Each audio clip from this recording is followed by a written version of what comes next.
Journalist నవత. మొత్తానికి అసెంబ్లీలో governor Tamilisai మాట్లాడిన మాటలు చర్చానీయాంశంగా మారినాయి. కేసీఆర్ పాలన వైఫల్యాల ఇజ్జత్ తీసి పెట్టేసింది అంటారు. ఆవిడ మాట్లాడిన మాటలకు సంబంధించి కొన్ని విషయాల్ని మనం ఒకసారి మాట్లాడుకోవాల్సి వస్తే, 4వ అంశం, 10 ఏళ్ల నిర్బంధపు పాలన నుంచి విముక్తి కావాలని, తమ బతుకుల్లో గొప్ప మార్పు రావాలని కోరుకున్న తెలంగాణ ప్రజలు ఇటీవల ఎన్నికల్లో ఆ దిశగా సుస్పష్టమైన తీర్పు ఇచ్చారు. వారి విజ్ఞతను నేను అభినందిస్తున్నాను. నా ప్రభుత్వంలో తెలంగాణ స్వేచ్ఛా వాయువులు పీల్చుకుంటుంది. నియంతృత్వ పాలన పోకడల నుంచి తెలంగాణ విముక్తి పొందింది. నిర్బంధాన్ని సహించబోమని విస్పష్టమైన ప్రజా తీర్పు ద్వారా చెప్పింది. ఈ తీర్పు పౌర హక్కులకు, ప్రజాస్వామ్య పాలనకు నాంది అయింది. పాలకులకు ప్రజలకు మధ్య ఉన్న ఇనుప కంచెలు తొలగిపోయాయి. అడ్డుగోడలు, అద్దాల మెడలు పటాపంచలై ప్రజా ప్రభుత్వ ప్రస్థానం మొదలైందని చెప్పడానికి గర్విస్తున్నాను. ఇది ఆవిడ చెప్పిన 4వ అంశం అనమాట. 10 ఏళ్ల నిర్బంధ పాలన అంటే కేసీఆర్ ఒక నియంతృత్వ పాలన చేసిండు, రాచరికం చేసిండు, ఒక గడిల వ్యవస్థను పెట్టి ఇనుప కంచెలు పెట్టిండు. ఇక గట్ల చేస్తే ఊరుకుంటారా జనం? కేసీఆర్ ఈ పని చక్కగా చేసిండు.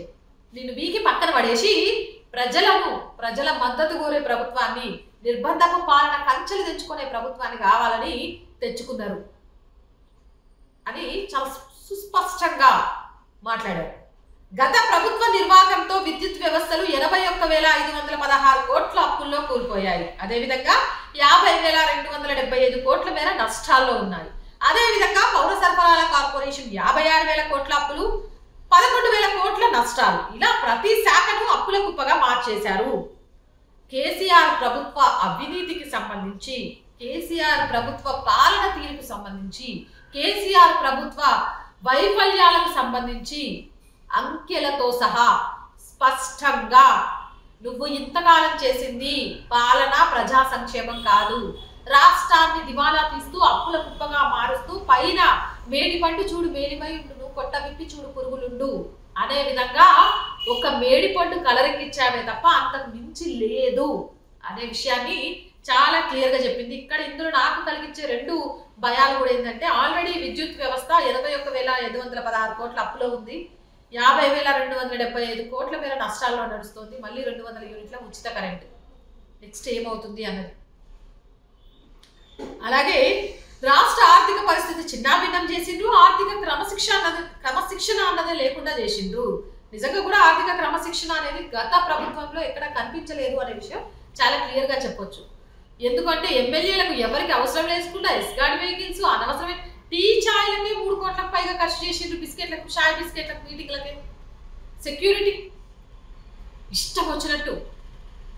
ఎక్కడ ఎందుకు రూపాయి ఖర్చు పెడుతున్నాం? ఆ రూపాయి ఖర్చు పెట్టేది ప్రజా సంక్షేమం కోసం అని ఆలోచించట్లేదు. ప్రాజెక్టులు, ఏ ప్రాజెక్టు వల్ల ఎంత ఉపయోగం అనేది కూడా ఆ ప్రభుత్వానికి తెలవాలి తప్ప ఇంకెవరికి తెలవదు. మా ప్రభుత్వం గాడి తప్పిన ఆర్థిక వ్యవస్థపై దృష్టి పెట్టింది. త్వరలో శాఖల వారిగా శ్వేతపత్రాలు విడుదల చేసి వాస్తవ పరిస్థితులను ప్రజల ముందు ఉంచబోతున్నాం. ఏం చేస్తారు ప్రజలు? హైపై మళ్ళీ ఓటేషన్ ఫ్రీ అని 5 ఏళ్ళు ఇనుప కంచెలను తెంచుకున్న తర్వాత ఇప్పుడు మీరు శ్వేతపత్రం రిలీజ్ చేసిన ప్రజలు ఏం చేయగలుగుతారు? ఇప్పుడున్న ప్రభుత్వం ఆలోచన చేసి గాడి పెట్టడానికి ఏం చేయాలి, మళ్ళీ ఉచితాలను పథకాలను కాకుండా అభివృద్ధి దిశగా ముందుకు వేయడానికి ఏ రంగాలలో పెట్టుబడులు పెట్టాలి, ఏ రంగాలను ప్రోత్సహించాలి అనేది ఆలోచిస్తే తప్ప నెక్స్ట్ 5 ఇయర్స్ చాలా టఫ్. అత్యంత పారదర్శక పాలన ఇస్తామన్న హామీలో భాగంగా ఈ పని చేయబోతున్నాం. దివాలా తీసిన రాష్ట్ర ఆర్థిక పరిస్థితిని మెరుగుపరచడం నా ప్రభుత్వం ముందున్న అతిపెద్ద సవాల్. డెఫినెట్లీ ఇది మాత్రం ఒప్పుకోవాలి. ఈ రోజు తెలంగాణ ఉన్న పరిస్థితుల్లో ఆర్థిక పరిస్థితిని మెరుగు చేయడం అంటే ఇప్పుడు కాంగ్రెస్ ప్రభుత్వానికి అది పెద్ద సవాల్గా చెప్పాలి. ప్రతి శాఖలో అవినీతి, ప్రతి దగ్గర అప్పుల కుప్ప, ప్రతి దగ్గర అవినీతి, ప్రతి ప్రాజెక్టులో లోపాయకారి ఒప్పందాలు, చాలా వరకు నాయకులంతా కూడా ఈరోజు అందిన కాడికి దోచుకున్నారు. ఏ శాఖలో ఎక్కడ అప్పు తీసుకుందామన్నా కూడా 1 రూపాయి అప్పు మిగల్చలేదు. ఇవ్వడానికి ఇచ్చే పరిస్థితి కూడా లేదు. తెలంగాణ అంటే లిక్కర్ టెండర్లను కూడా ఎన్నికలకు ముందే ఇచ్చేసుకొని డబ్బులు మొత్తం ప్రభుత్వం మారేలోపు ఖర్చు చేసిన గొప్పతనం. 16,000 మిగులు బడ్జెట్ 4 లక్షల కోట్ల అప్పుల కుప్పగా అయింది. ఈ 4 లక్షల కోట్ల అప్పుల కుప్పకు ఇప్పుడు ఉచితాలు లేకపోతే మనం ఇస్తాన్న ఫ్రీలు, ఈ హామీలకి కొన్ని లక్షల కోట్లు కావాలి. అలాంటప్పుడు ఈ లక్షల కోట్లు తీసుకున్న 4 లక్షల కోట్ల అప్పుల కుప్పకు వడ్డీలు, మరో పక్క నుంచి రాష్ట్రం అభివృద్ధి కోసం ఆయా రంగాల్లో పెట్టుబడులు తీసుకొచ్చుకుంటూ ముందుకు తీసుకెళ్లడము అని అంటే మాత్రం అది చాలా చాలా చాలా పెద్ద సవాల్తో కూడుకున్న విషయం అనేది మనందరం ఒప్పుకోవాలి. ఆర్థిక వ్యవహారాల నిర్వహణలో ఎక్కడెక్కడ లోపాలు ఉన్నాయో, ఎక్కడ దుబారా జరిగిందో, ఎక్కడెక్కడ దుర్వినియోగం జరిగిందో కనిపెడతాం. గడిచిన 9 ఏళ్లలో రాష్ట్రంలో చాలా వ్యవస్థలు విధ్వంసానికి గురయ్యాయి. ప్రజాస్వామ్యబద్ధంగా పనిచేయాల్సిన వ్యవస్థలు, సంస్థలు వ్యక్తుల కోసం పనిచేసే పరిస్థితికి దిగజారడం బాధాకరం. ఇవన్నీ కూడా పాపం నాకు గవర్నర్ ఆవేదనలాగే కనిపించింది. ఆవిడ వెళ్ళినప్పుడు కనీస ప్రోటోకాల్, ఆవిడకు కనీస మర్యాద, గవర్నర్ అనే విషయాన్ని మర్చిపోయి విచక్షణ కోల్పోయి మాట్లాడిన వ్యక్తి ఈరోజు ఎమ్మెల్యే అయ్యింది. ఆయన ఎలా ఎమ్మెల్యే అయ్యాడో ఇది వాళ్ళకే అర్థం కావాలా. ఎక్కడెక్కడ విలువలు ఉన్నాయి, ఎక్కడెక్కడ వ్యవస్థ ప్రభుత్వ గుప్పెట్లో పనిచేసింది. మనకి ఉదాహరణ గతంలో కేటీఆర్ చెప్పింది, పోలీస్ వ్యవస్థను అడ్డం పెట్టుకొని ఎమ్మెల్యేలు రాజకీయాలు చేస్తున్నారు అని. ఎక్కడ ఏ ఆఫీసర్తో పనులు కావాలన్నా కూడా అక్కడ ఎమ్మెల్యేకో ఎంపీకో తెలిసిన వాళ్ళే ఉండాలి. ప్రభుత్వ పథకాలు అందాలంటే కూడా దౌర్భాగ్యం ఏంటంటే సర్పంచులకు చాలా మంది నాయకులు, ఎమ్మెల్యేలు, సర్పంచులు వాళ్ళ చుట్టాలకే ఇచ్చుకున్నారు పథకాలను. వ్యక్తి ఆరాధన కోసం వ్యవస్థలు దిగజారడం ప్రజాస్వామ్యానికి శోభనివ్వదు. డెఫినెట్లీ వ్యవస్థ కోసం మార్పులు జరగాలి, వ్యవస్థలో మార్పులు జరగాలి, వ్యవస్థను ఆరాధించాలి. తెలంగాణ ఇచ్చింది కేసీఆర్. కేసీఆర్ లేకపోతే తెలంగాణ లేదు. తెలంగాణ కోసం పుట్టిండు కేసీఆర్. కేసీఆర్ కేసీఆర్ కేసీఆర్ ఇంకో భజన లేకపోయే. పాపం ఇవన్నీ విషయాల్ని మాత్రం చాలా గట్టిగా మాట్లాడింది గవర్నర్. ఈ పరిస్థితిని మార్చాలని మా ప్రభుత్వం సంకల్పించింది. శాసన కార్యనిర్వాహక వ్యవస్థలో విలువలు పునరుద్ధరిస్తాం. ప్రతిపక్షాల నుండి నిర్మాణాత్మక సూచనలు తీసుకోవడంలో మాకు ఎలాంటి వేషాజాలు లేవు. అభివృద్ధి విషయంలో మా ప్రభుత్వం వివక్ష ఉండబోదు. ఏ పార్టీ ఎమ్మెల్యేనైనా ప్రభుత్వం నుంచి వాళ్ళ నియోజకవర్గ అభివృద్ధికి అవసరమైన సహాయక సహకారాలు పొందొచ్చు. ఇక్కడ కూడా మళ్ళీ సురకట్టించింది. బీఆర్ఎస్ ఎమ్మెల్యే ఉన్న నియోజకవర్గం తప్ప ప్రతిపక్ష ఎమ్మెల్యేలు ఉన్న నియోజకవర్గంలో డెవలప్మెంట్స్ లేవు. ఆ విషయాన్ని చాలా క్లియర్గా చెప్పింది. ఇప్పుడు అట్లుండదు, అందరికీ అభివృద్ధి అనేది జరుగుతుంది అని. గడిచిన 9 ఏళ్లలో రాష్ట్రంలో చాలా వ్యవస్థలు విధ్వంసానికి గురయ్యాయి. సచివాలయం అన్నది అలంకారప్రాయంగా ఎంత మాత్రం ఉండబోదు. రాజ్యాంగ వ్యవస్థల్ని గౌరవించుకుంటాం. ఇది రాచరికం కాదు, ప్రజాస్వామ్యం అన్న విశ్వాసాన్ని ప్రజలకు కల్పిస్తాం. మొత్తానికి రాచరిక వ్యవస్థకు చరమగీతం పాడాము. సచివాలయం గేట్లు ఎప్పుడూ తెలిసే ఉంటాయి. ప్రతి సామాన్యుడికి వాళ్ళ సమస్యలు చెప్పుకోవడానికి, అక్కడ ఉన్న నాయకుల్ని గెలవడానికి ఇనుప కంచెలు అనేవి లేవు.